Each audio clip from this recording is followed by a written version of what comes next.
इस video series में हम कवर कर रहे हैं घटना चक्र की GS4 पॉइंटर को। इसमें देख रहे हैं हम जनरल साइंस की पॉइंटर। तो हमारा नेक्स्ट चैप्टर है मैकेनिक्स। इससे पहले हम 2 चैप्टर्स कवर कर चुके हैं। मैकेनिक्स में हम देखेंगे mass, motion, force, acceleration, momentum, work, power and energy से पूछे गए प्रीवियस ईयर क्वेश्चंस को। तो पहला क्वेश्चन है, the first person to define speed was. पहले पर्सन जिन्होंने स्पीड को डिफाइन किया कौन थे? Galileo. A simple machine helps a person in doing. एक सिंपल मशीन पर्सन को किस लिए हेल्प करती है, कैसे हेल्प करती है? सेम अमाउंट ऑफ वर्क करने में with lesser force. A man standing on a sensitive balance. कोई भी पर्सन जो कि सेंसिटिव बैलेंस पे खड़ा है। इफ ही इनहेल्स, अगर वो इनहेल करता है डीपली तो जो रीडिंग है बैलेंस की वो क्या हो जाएगी? बढ़ जाएगी। Among speed, velocity, torque and displacement, it is not a vector quantity. Speed, velocity, torque और डिस्प्लेसमेंट में वेक्टर क्वांटिटी कौन सी नहीं है? स्पीड। तो वेलोसिटी, टॉर्क और डिस्प्लेसमेंट हमारी वेक्टर क्वांटिटी होती है। Among the displacement, velocity, force and volume, it is not a vector quantity. इसमें से कौन सी वेक्टर क्वांटिटी नहीं है? Volume. Among the force, pressure, velocity and acceleration, it is a scalar quantity. इसमें से कौन सी स्केलर क्वांटिटी है? प्रेशर। तो फोर्स, वेलोसिटी और एक्सेलरेशन हमारी कैसी है? Vector quantity.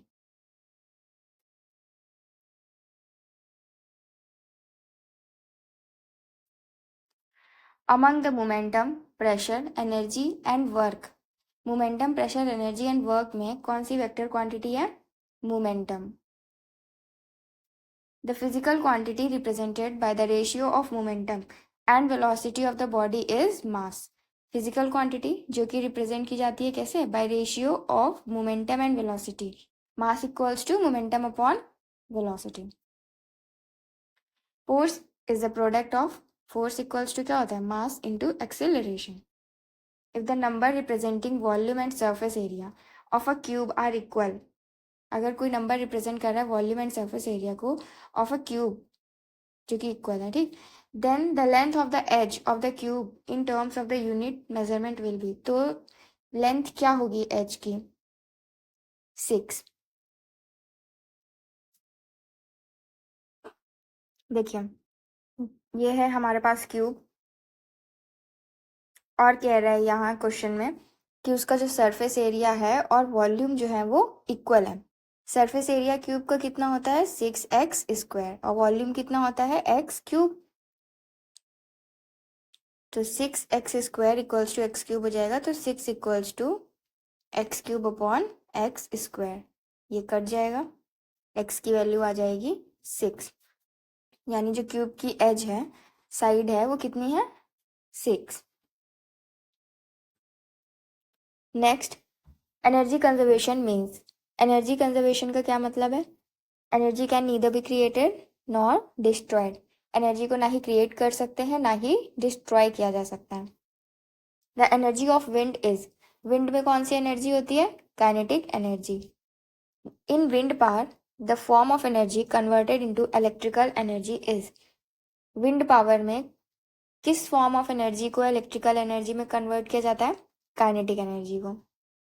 Most of the sources of energy we use, अधिकतर जो एनर्जी के सोर्सेज हम यूज करते हैं रिप्रेजेंट स्टोर्ड सोलर एनर्जी, वो स्टोर्ड सोलर एनर्जी को रिप्रेजेंट करते हैं। These sources of energy are not ultimately derive from the sun's energy. तो वहाँ हमें कुछ क्वेश्चन दिया होगा जिसमें कुछ ऑप्शंस होंगे, तो कहना चाह रहा है कि ये जो सोर्स ऑफ एनर्जी है वो अल्टीमेटली सन की एनर्जी से डेराइव नहीं किए जाते हैं। कौन से? न्यूक्लियर एनर्जी और geothermal energy. Non-conventional energy sources are those energy sources that are, non conventional energy sources हमारे कौन से एनर्जी सोर्सेज होते हैं? जो कि रिन्यूएबल होते हैं, जिन्हें रिन्यू किया जा सकता है। देन हमारे पास करेक्टली मैच्ड पेयर्स हैं। यहाँ पे हमें एनर्जी कन्वर्जन दिया है और यहाँ डिवाइस का नाम दिया है। तो सनलाइट से इलेक्ट्रिक एनर्जी में कन्वर्ट करता है कौन? Solar cell. Electric to sound, loud speaker. Mass से हीट में कन्वर्ट कौन करता है? Nuclear reactor. Chemical to heat and light, fuel combustion. Newton's first law of motion is known as, Newton के फर्स्ट लॉ ऑफ मोशन को क्या कहते हैं? Law of inertia.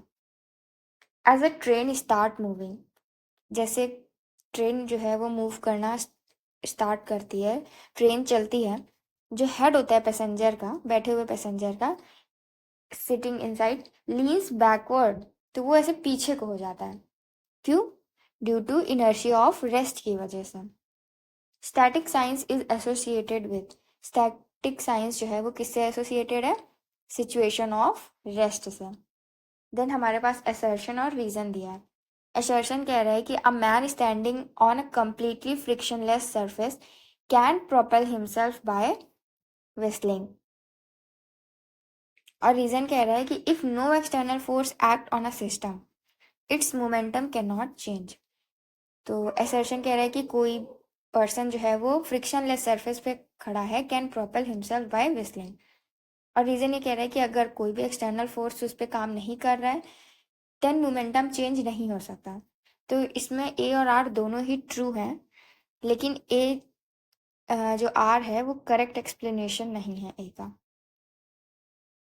It is difficult to walk on the ice than on road because, ice पे चलना difficult है than road. क्यों? क्योंकि ice has a lesser friction than road, due to lack of friction, friction की कमी के कारण। In starting a loaded cart one has to push harder than to keep it moving because starting में क्या होता है, अगर लोडेड कार्ट है तो स्टार्टिंग में उसको थोड़ा ज़्यादा तेज से धक्का देना होता है ना, ताकि वो चलती रहे चलती रहे। क्यों? क्योंकि लेस फ्रिक्शन होता है once the cart start moving.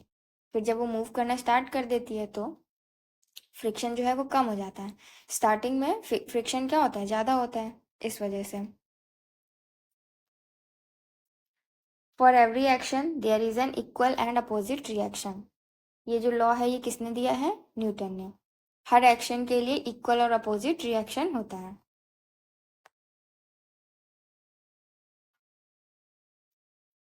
फिर नेक्स्ट हमें क्वेश्चन दिया हुआ है, a man jumped at a speed of 5 meter पर second from a stationary boat, एक स्टेशनरी रुकी हुई बोट से मैन जो है वो कूद गया 5 मीटर पर सेकेंड से, and the boat moved of with the speed of 0.5 meter per second.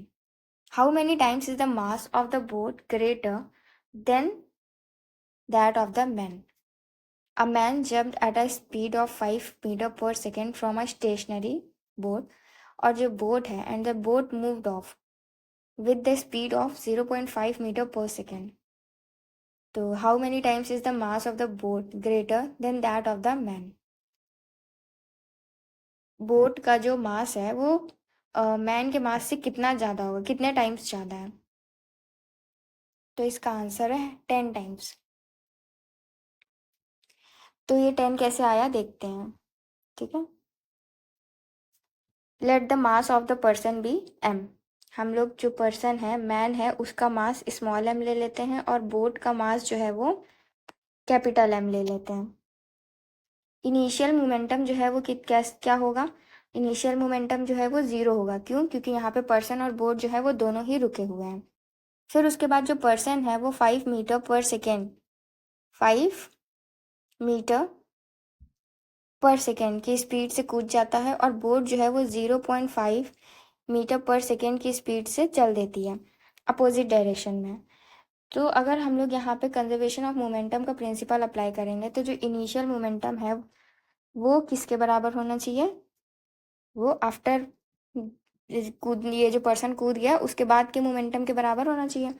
तो 0 = small M into 5 minus capital M into 0.5 के बराबर होना चाहिए। अब इस इक्वेशन को सॉल्व कर लेंगे हम। Capital M into 5 = small M into 5, तो कैपिटल एम अपॉन एम = ये 0.5 होगा, हाँ 5 अपॉन 0.5 = 10, यानी capital M = 10 into M. Person का जो भी मास है उसके 10 टाइम बोट का मास है। Then next point is a car, a truck and a motorcycle having equal kinetic energies. Car, truck और मोटरसाइकिल है, उनकी इक्वल काइनेटिक एनर्जी है, और अगर इक्वल फोर्स लगाई जा रही है उनको रोकने के लिए, ठीक है, तो they stop after travelling a distance of X Y Z. Truck जो है वो एक्स डिस्टेंस ट्रेवल करता है, कार वाई डिस्टेंस और मोटरसाइकिल जेड रिस्पेक्टिवली. देन तो इसका क्या मतलब हुआ कि X equals to Y equals to Z. The ratio of kinetic energies of two bodies of same mass is 4:9. Ratio जो है काइनेटिक एनर्जीज का दो बॉडीज का जिनका मास सेम है वो है 4:9. तो उनकी वेलोसिटीज का रेशियो क्या होगा? 2:3. Cycle and cars used ball bearing because. Cycle और जो कार्स होते हैं वो क्या यूज करते हैं? Ball bearing. Because the effective area of contact between the wheel and axle is reduce. ताकि जो उनके बीच कॉन्टैक्ट होता है ना, effective area of contact between the wheel and axle, wheel और एक्सेल के बीच में जो कॉन्टैक्ट एरिया है, एरिया ऑफ कॉन्टैक्ट, वो रिड्यूस हो सके. A person is sitting in a car which is at rest. Car rest में है, पर्सन बैठा है.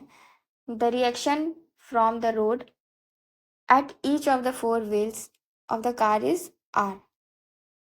When the car runs on a straight level road, how will the reaction at either of the front wheel vary? Front wheel पे जो reaction है वो कैसे vary करेगा? तो it will be less than R, वो कैपिटल आर से कम होगा. ठीक है.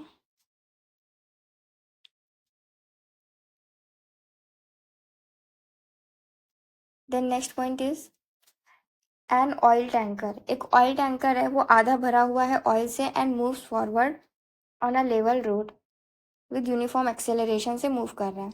The free surface of oil then, तो जो फ्री सरफेस है ऑयल का वो कैसा हो जाएगा? Is incline to the horizontal with large depth at the rear end. A four wheel vehicle. एक फोर व्हील व्हीकल है moving in a sharp circular path at high speed. High speed से move कर रही है, तो वो क्या हो जाएगी? Overturn about it outer wheel and skid outwards. A batsman hit a cricket ball.